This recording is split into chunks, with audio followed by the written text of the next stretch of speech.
বিসমিল্লাহির রহমানির রহিম।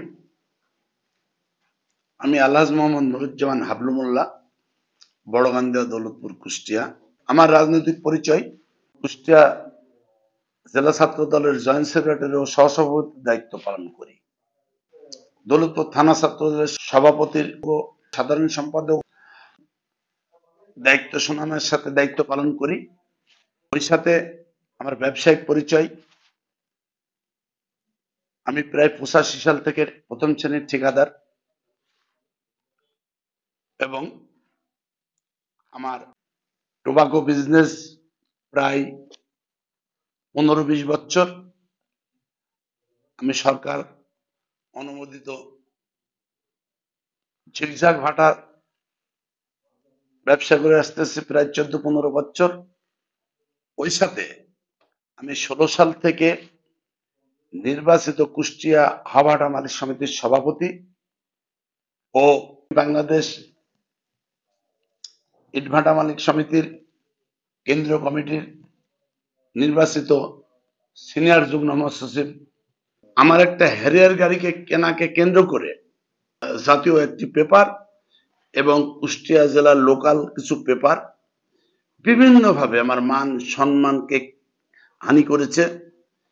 আমি তার তীব্র নিন্দা জানাই এবং সত্যতা যাচাই করে আমি মনে করি আমার কোনো সাংবাদিক আমার কোনো প্রতিপক্ষ না। আমার ক্রয়কৃত গাড়ির মূল্য ৬৭,৫৮,০০০ টাকা। তার মধ্যে আমার দীর্ঘদিন ব্যবহৃত গাড়িটা রাজগাড়ি, এটা বিক্রি করছি ১৬ লক্ষ টাকা।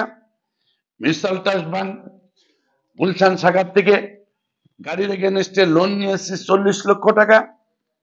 বাকি ১১,৫৮,০০০ কি সামথিং যে টাকায় হোক সেটা আমার ব্যবসায়িক লোনের টাকা এবং ব্যবসায়িক টাকা দিয়ে শখ করে ঋণ করে আমি গাড়িটাকে কিনতে পারি না। আপনারা সাংবাদিক ভাইয়েরা যেটা লিখছেন আপনারাও জানেন আমার কি আছে না আছে। হাবলু মোল্লা চত্বর নামে একটা মার্কেট আছে, 10 বিঘা জমির পরে সেখানে প্রায় শতাধিক দোকান আছে। কত ভাড়া আসে না আসে আপনারা জানেন। আমার ভাটায় ব্যবসায়িক 4-5 কোটি টাকা রিট সবসময় স্টক থাকে ভাটা যখন বন্ধ হয়। তাহলে আমি যদি 10-12 লক্ষ টাকা ব্যবসায়িক খাত থেকে বা লোনের টাকার থেকে, আমার আরো একটা লোন আছে ব্যবসায়িক খাতে দৌলতপুর অগ্রণী ব্যাংক শাখা থেকে 2 কোটি টাকা লোন আছে। আমার মতন মানুষ, আমার প্রত্যেক সম্পত্তি এবং নিজের ক্রয়কৃত সম্পত্তি 50-60 বিঘা আছে। তাহলে আমি সুনামের সহিত আমার ব্যবসা বাণিজ্য চালিয়ে আসছি। কিন্তু কেন আমার নামে সাংবাদিক ভাইয়েরা, আপনাদের কাছে আমার অনুরোধ, এইভাবে একটা মিথ্যা বানোয়াট আমার মানকে ক্ষুণ্ণ করে আপনাদের কি লাভ হয়েছে আমি জানি না। কেন যাচাই বাছাই না করে আমার নামে এইভাবে মিথ্যা সংবাদ প্রকাশিত করলেন আমি জানি না। এর জন্য আমি খুব মর্মাহত, দুঃখিত এবং তীব্র নিন্দা জানাচ্ছি। একজন আমার মতন সৎ ব্যবসায়ী, সৎ রাজনীতিবিদ এবং দৌলতপুর থানায় আমি মনে করি যত রাজনীতিবিদ আছে তার মধ্যে একমাত্র যে কোনো অন্যায়ের বিরুদ্ধে আমি প্রতিবাদী কণ্ঠস্বর, সেই ব্যক্তি আমার নিজের জমি প্রায় 1.5 কোটি টাকার জমি দিয়ে আমি মসজিদ মাদ্রাসা করতেছি। আমি নিজস্ব ব্যবসায়িক টাকা দিয়ে আমি এগুলা করতেছি। আমার 10 বিঘা জমির পর একটা মার্কেট আছে, আমি নিজে ওই মার্কেটে একটা ইউনিয়ন পরিষদকে দান করছি প্রায় 20 বছর আগে 52 শতক। একটা পোস্ট অফিসকে 3 শতক দান করেছি। বাকি জমি আমার আছে, বাকি জমি শুধু মসজিদে দিয়েছি, মাদ্রাসায় দিয়েছি। বাকি 1 শতক জমি আমি বিক্রি করি না ওই মার্কেটে। মার্কেটটা হাবলু মোল্লা চত্বর, জালালউদ্দিন মোল্লা নিউ মার্কেট বললে গুগলে চেক করলে পারবেন। তাহলে আমার সবকিছু জানা সত্ত্বেও আমার নামে একটা মান সম্মানের ব্যাপার, এই মানহানির এই দায় কে নেবে?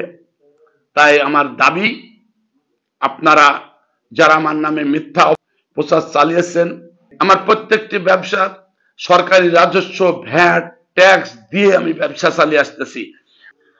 আমার নামে আমি ঋণ করে একটা গাড়ি কিনবো, একটা গাড়ি পুরাতন গাড়ি আছে সেটা বিক্রি করে একটা গাড়ি কেনার মতন যোগ্যতাও আমি বিএনপি করি বলে আমার নাই।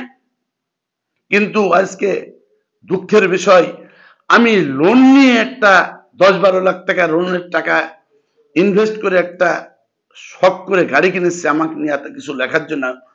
আমি আপনাদের কাছে খুবই কষ্ট পেয়েছি। এমন যেন কোনো সংবাদ পরবর্তীতে আপনারা না জেনে শুনে কারোর বিরুদ্ধে না লেখেন, এই অনুরোধটা আপনাদের সবার কাছে রইল। আসসালামু আলাইকুম।